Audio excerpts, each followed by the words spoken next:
You got forced to get the stick.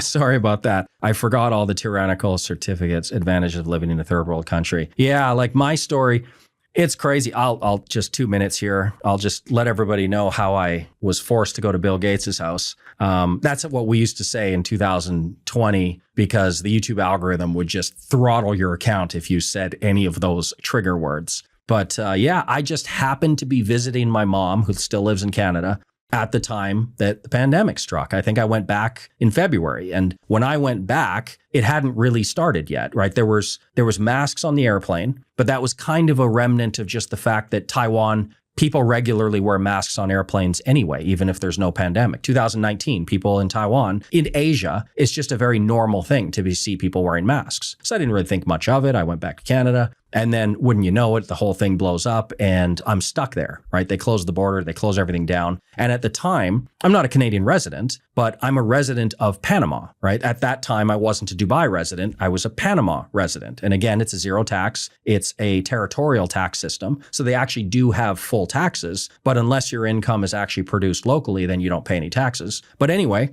time's ticking, looking at my watch, Canada's closed the borders. I'm looking at Panama. I've got to get back to Panama within this amount of time. And if I don't, I'm going to become a default Canadian resident again, right? Because that's how it works. If I lose my residency in Panama and I stay in Canada too long, well, now what? Now I'm a Canadian resident again. And I'm not going to tell you how much money I make, but I would have to pay the government an awful lot of money in taxes. And they got me. So they got me boxed into a situation where I'm not young. I'm, be 50 next year, but I'm very healthy. I work out a lot. I didn't need the stick, as you said, but I just had to do a cost benefit analysis. Do I want to avoid doing this and become Canadian again, knowing what our government is doing to people? Or do I want to just say, well, I'm healthy. I exercise. I eat right. Probably nothing happens. I'm just going to take the stupid thing and then get out of the country. And that's what I did. I took my double shot.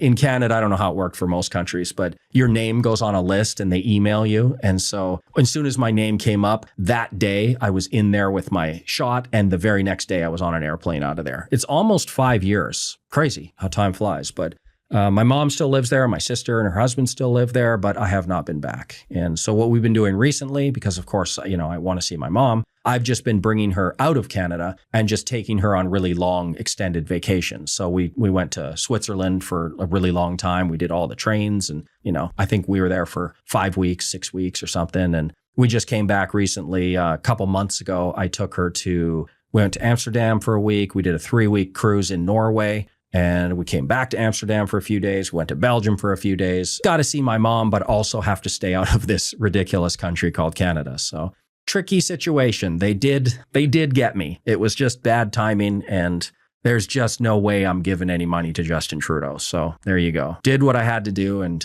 got out of there. Poor Canada, because what a beautiful place. I lived right downtown Vancouver, right on the ocean, right on Stanley Park. It's called Cole Harbour for anybody who's been there. It's beautiful. Vancouver is just a beautiful place to live, but the politics, it's not what it used to be. And the draconian governments, it's a real shame what they're doing to that place.